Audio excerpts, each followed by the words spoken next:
ক্ষমতা আমরা যাকে দেখি টেলিভিশনের পর্দায়, মঞ্চের ভাষণে, নির্বাচনের ফলাফলে, কিন্তু ইতিহাস বারবার একটা প্রশ্ন রেখে গেছে। ক্ষমতা কি সত্যিই দৃশ্যমান, নাকি রাষ্ট্রের গভীরে, অন্ধকার করিডোরে, ফাইলের ভাঁজে, গোপন বৈঠকের টেবিলে চলতে থাকে অন্য এক খেলা, যারা কখনো ভোটে দাঁড়ায় না, তবুও সিদ্ধান্ত বদলে দিতে পারে। এই অদৃশ্য স্তরকেই বলা হয় ডিপ স্টেট। এই শব্দের উৎপত্তি খুঁজতে গেলে আমাদের যেতে হয় টার্কিতে। সেখানে বহু দশক ধরে অভিযোগ ছিল সেনাবাহিনী, গোয়েন্দা সংস্থা এবং কিছু প্রভাবশালী অভ্যন্তরীণ গোষ্ঠী নির্বাচিত সরকারের বাইরে থেকেও রাষ্ট্রের গতিপথ নির্ধারণ করছে। সরকার এসেছে, গেছে, কিন্তু কাঠামো তা নাকি থেকেছে অপরিবর্তিত। এভাবেই জন্ম নেয় একটি শব্দ, যা পরে হয়ে ওঠে বৈশ্বিক রাজনৈতিক বিতর্কের কেন্দ্রবিন্দু। বছর কেটে যায়, শব্দটি নতুন জীবন পায় ইউনাইটেড স্টেটসে। বিশেষ করে প্রেসিডেন্ট ডোনাল্ড ট্রাম্প তার শাসনামলে প্রকাশ্যে দাবি করেন সরকারের ভেতরের কিছু স্থায়ী অভ্যন্তরীণ কর্মকর্তা তার নীতিকে বাধাগ্রস্ত করছে। তিনি এই অদৃশ্য শক্তিকেই বলেন ডিপ স্টেট।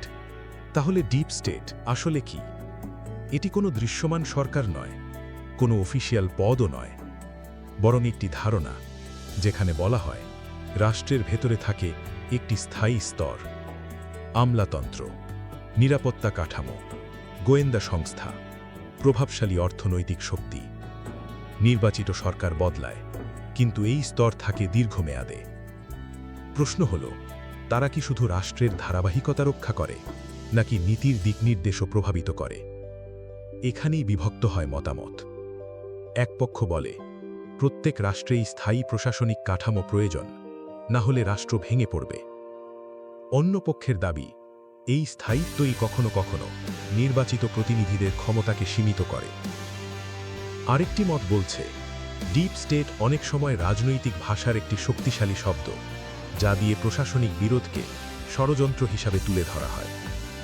তাহলে সত্য কোথায়? সম্ভবত দুই প্রান্তের মাঝখানে।